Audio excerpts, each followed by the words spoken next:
अस्सलामुअलैकुम दोस्तों, आज हमारे पास एक एसी डीसी फ़ैन आया है जो कि चलने में थोड़ा सा सख्त है, मतलब जाम जिसको बोलते हैं। हो सकता है इसके बेरंग ख़राब हों या फिर कोई मैग्नेट जो है अपनी जगह से हिल गया हो। इस वजह से भी अक्सर पंखे जाम हो जाते हैं। तो इसको खोलने के लिए सबसे पहले हमें इसका राड और ये जो वायर्स इसकी हैं इनके जोड़ खोलने पड़ेंगे और इसका राड उतारेंगे। उतारने के बाद इसको खोलेंगे। तो चले मैं वीडियो को ज़रा इसकी स्पीड बढ़ा देता हूँ ताकि वीडियो ज़्यादा लंबी ना हो।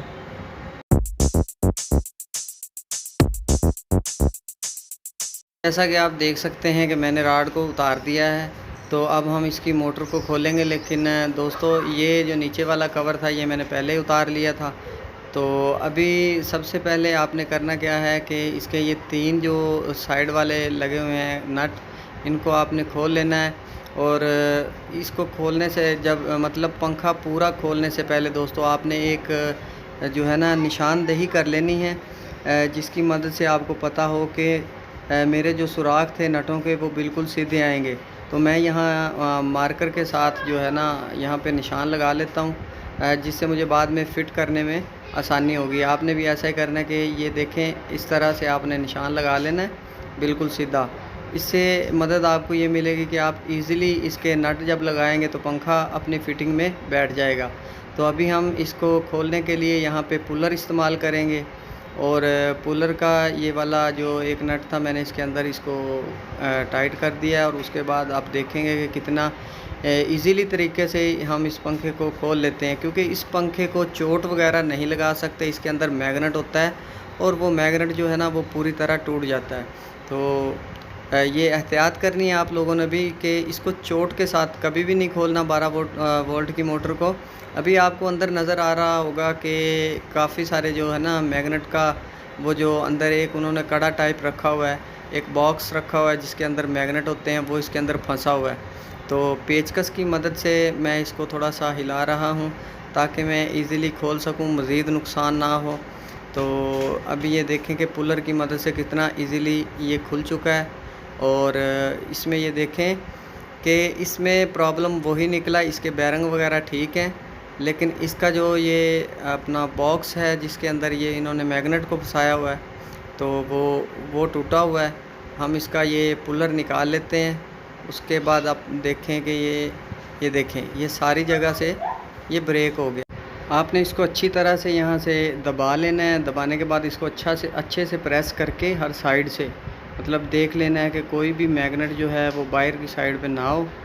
उसके बाद आपने इसको अच्छी तरह से साफ़ करना है, क्योंकि इसके ऊपर जो है लोहे का ज़रा जंग टाइप कुछ लगा होता है, या मैग्नेट बाज़ क्योंकि उसकी रगड़ाई होती रहती है मैग्नेट की जब मोटर इसके साथ टकराती है, तो कुछ कचरा टाइप चीज़ें इसके साथ जो लगी होती हैं उनको आपने कपड़े से अच्छी तरह से साफ़ कर लेना है।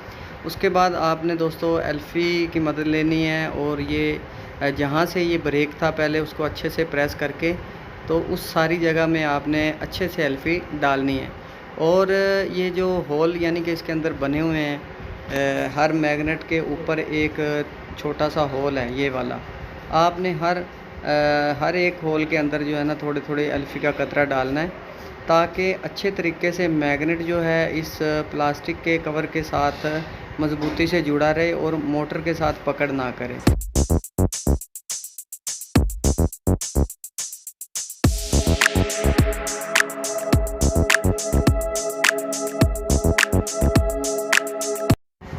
सफाई करने के बाद दोस्तों आपने एक सैंड पेपर लेना है और मोटर को भी अच्छी तरह से इसकी हर साइड से अच्छी तरह से रेग मार के साथ इसको साफ़ करना है, क्योंकि अक्सर औक़ात ये होता है कि इसकी पतरियाँ थोड़ी थोड़ी बाहर होती हैं तो वो भी मैग्नेट के साथ रगड़ खा के मैग्नेट को तोड़ देती हैं।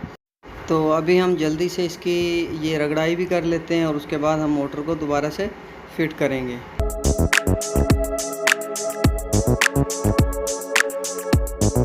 तो पंखा हमने अच्छी तरह से साफ़ कर लिया, अब हम इसको फ़िट करेंगे। तो फ़िट करते हुए हमने वही ख्याल रखना है कि जो हमने इसके ऊपर पहले से निशान लगाया था उसको देखना है और बिल्कुल सामने इस तरह से आपने इसको फ़िट कर देना है। और फ़िट करते हुए हाथ को थोड़ा सा बचाना है, क्योंकि ये एसी वाला पंखा तो है नहीं, इसके अंदर तो मैग्नेट है, तो ये पकड़ कर लेता है और उंगली वगैरह इसके अंदर फंस जाती है। निशान थोड़ा आगे पीछे हो जाए कोई बात नहीं, इसके नट लंबे होते हैं तो इजीली लग जाते हैं। अभी मैं इसको फिट करने के बाद पूरा पंखा जब फिट हो जाएगा फिर हम इसको चला के दिखाएंगे।